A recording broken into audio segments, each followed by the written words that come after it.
Sindh tell में है, आखिर में है दरिया के। दुनिया का इस्टेब्लिश्ड मुरवज्जा कानूनी उसूल है कि सबसे जो आखिर में होता है दरिया पे बुनियादी हक उसका होता है। ये इस्लामी कानून है, ये आलमी कानून है, ये दुनिया भर का कानून है।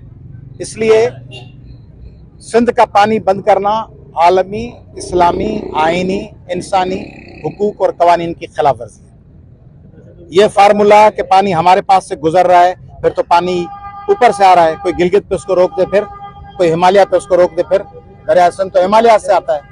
इसलिए जब आप कैनाल बना रहे हैं तो दरहकीकत आप सिंध से उसके मुंह का निवाला छीन रहे हैं। सिंध की जमीनों को समंदर निगल रहा है।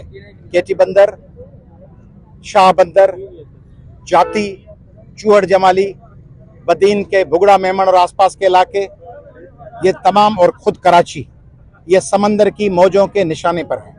अगर उसमें दरिया का पानी नहीं गया और अगर सिंध को फसलों के लिए पानी नहीं मिला, इस वक्त कोटरी बैराज सूखा हुआ है, तो इसमें आसिफ जरदारी साहब और शहबाज शरीफ साहब, हम वफाक का हिस्सा है या नहीं है? सिंधी, सिंध के लोग अपनी मर्जी से पाकिस्तान में शामिल हुए हैं। पाकिस्तान हमारा मुल्क भी है ना, तो हमारे मुल्क में हमें दीवार से क्यों लगा रहे हैं? और नवाज शरीफ साहब और शहबाज शरीफ साहब और मरियम साहिबा, बजाय इसके कि होना तो ये चाहिए था कि आप सिंध को कुछ देते अपनी हुकूमत में।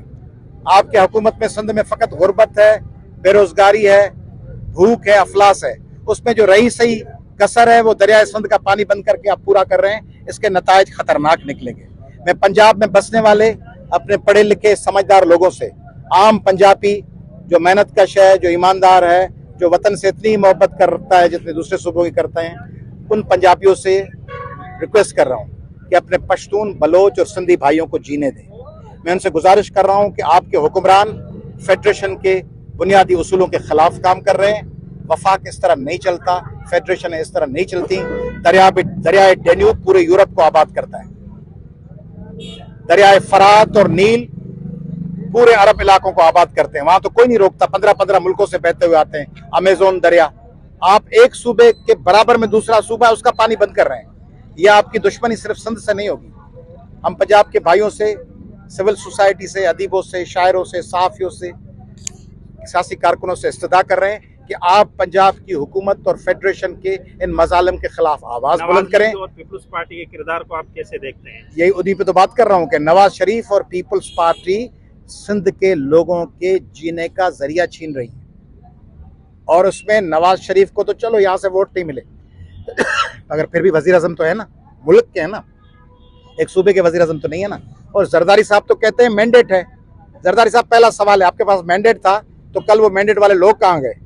आपका एक एक एमएनए 2-2 लाख वोट लेता है, 1-1 लाख सूबाई असेंबली का मेंबर वोट लेता है, तो कल आपके एमएनए और एमपीएस के साथ 20 और 25 और 30 और 40 लोग क्यों थे? बाकी लोग कहाँ गए?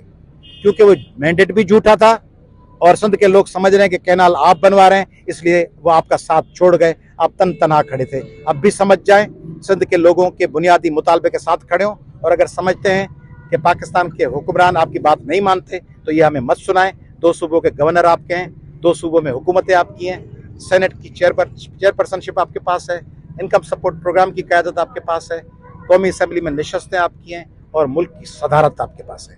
अगर ये आपकी बात नहीं मान रहे, आज ट्रेजरी से उठ के अपोजिशन बेंच पे चले जाएं, हुकूमत से अलहदा हो जाएं, हुकूमत गिर जाएगी, कैनाल नहीं बनेंगे।